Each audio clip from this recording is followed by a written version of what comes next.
Imagine un champ de bataille figé par la peur. D'un côté, l'armée d'Israël. De l'autre, les Philistins, leurs ennemis redoutables.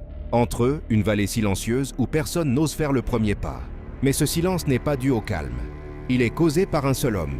Chaque matin, une immense silhouette s'avance lentement hors des rangs philistins. Son armure brille sous le soleil. Ses pas sont lourds. Son apparence suffit à glacer le sang de ceux qui le regardent. Cet homme s'appelle Goliath. Selon les récits, il mesure une taille hors norme et porte une armure massive. Il est un guerrier entraîné depuis sa jeunesse. Mais sa force physique n'est pas sa seule arme. Chaque jour, il humilie publiquement l'armée d'Israël. Il crie, provoque et lance le même défi. Choisissez un homme pour me combattre. S'il me vainc, nous vous servirons. Mais si je gagne, vous serez nos serviteurs. Jour après jour, personne ne répond. Pas un soldat, pas un capitaine, pas même le roi. Toute une armée est paralysée. Et personne n'imagine qu'un jeune berger inconnu va bientôt changer l'histoire. Goliath n'était pas seulement grand. Il incarnait tout ce que les Israélites craignaient. Son armure de bronze était impressionnante.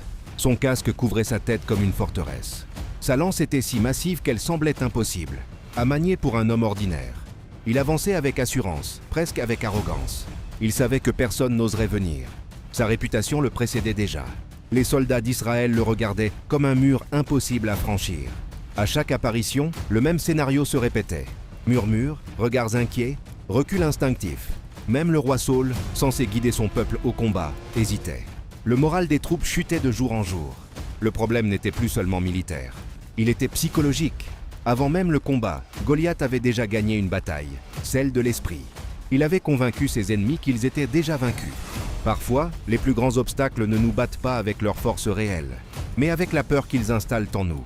Et c'est exactement ce qui arrivait ici. Toute une nation se sentait petite face à un seul homme, jusqu'à l'arrivée de quelqu'un qui ne voyait pas la situation comme les autres.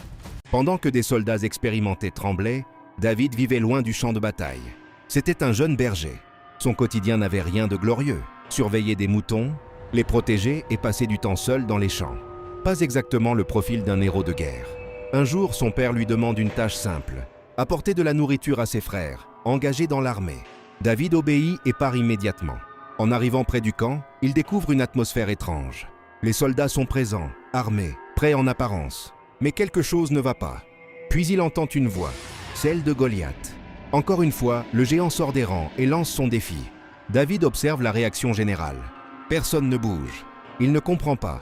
Comment une armée entière peut-elle accepter une humiliation quotidienne sans réagir? Là où les autres voient un monstre invincible, David voit un problème qui doit être affronté. Sa réaction surprend tout le monde. Il pose une question simple. Qui est cet homme pour défier ainsi tout un peuple?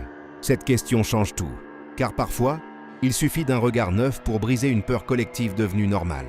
David n'était pas conditionné par la peur ambiante, et c'est ce qui le rendait dangereux. Lorsque David annonce qu'il veut combattre Goliath, personne ne le prend au sérieux. Comment un jeune berger sans expérience militaire pourrait-il réussir là? Où des guerriers entraînés échouent? On le juge immédiatement sur son apparence. Trop jeune, trop petit, trop inexpérimenté. Le roi Saül tente malgré tout de l'aider. Il lui donne son armure royale. Casque, protection, équipement complet. David essaie de marcher avec. Mais quelque chose cloche immédiatement. L'armure est lourde, rigide, inadaptée. Il bouge difficilement. Alors il prend une décision inattendue. Il enlève tout. Ce choix paraît absurde. Pourquoi refuser la meilleure protection disponible avant d'affronter un géant? Parce que David comprend une chose essentielle. Il ne gagnera pas en essayant d'être quelqu'un d'autre. Il doit combattre avec ce qu'il maîtrise déjà. Sa vraie force n'est pas dans une armure empruntée. Elle est dans ses compétences. Il prend donc son bâton, sa fronde et choisit 5 pierres lisses près d'un ruisseau. Rien de spectaculaire, aucun équipement impressionnant. Mais il possède quelque chose de plus important. Clarté, confiance et stratégie. David ne cherche pas à copier les autres. Il entre dans le combat avec ses propres armes. Et parfois, c'est exactement ce qui fait la différence. Le moment est arrivé. David avance seul. Face à lui, Goliath le remarque enfin. Le géant regarde son adversaire, puis éclate presque de mépris. Ce n'est qu'un garçon, pas un guerrier, pas une menace. Goliath se sent insulté. Il pensait recevoir un vrai combat, pas ce qu'il considère comme un enfant. Mais David continue d'avancer, sans armure, sans épée, sans peur visible. Le contraste est total. D'un côté, la puissance brute. De l'autre, la simplicité absolue. David prépare sa fronde. Tout se joue en quelques secondes. Il place une pierre, tourne la fronde, prend son élan et lance. La pierre traverse l'air à grande vitesse. Elle frappe directement le front de Goliath. Le choc est immédiat. Le géant vacille, puis tombe au sol. Le silence s'abat sur le champ de bataille. Un silence irréel. Personne ne comprend ce qu'il vient de se passer. L'invincible vient de tomber, pas par force supérieure, mais par précision, courage et intelligence. Ce jour-là, David a prouvé une vérité intemporelle. Ce n'est pas toujours le plus imposant qui gagne. Souvent, la victoire appartient à celui qui ose agir pendant que les autres hésitent. Et parfois, une seule action peut renverser ce qui semblait impossible. L'histoire de David et Goliath dépasse largement un simple duel. C'est l'histoire d'un déséquilibre apparent, d'un combat perdu d'avance, d'une situation où tout semblait joué. Et pourtant, c'est précisément là que l'imprévisible s'est produit. Tout le monde évaluait les chances selon les apparences. Ils regardaient en la taille, l'armure, l'expérience et la force physique. David regardait autrement. Il ne niait pas la difficulté.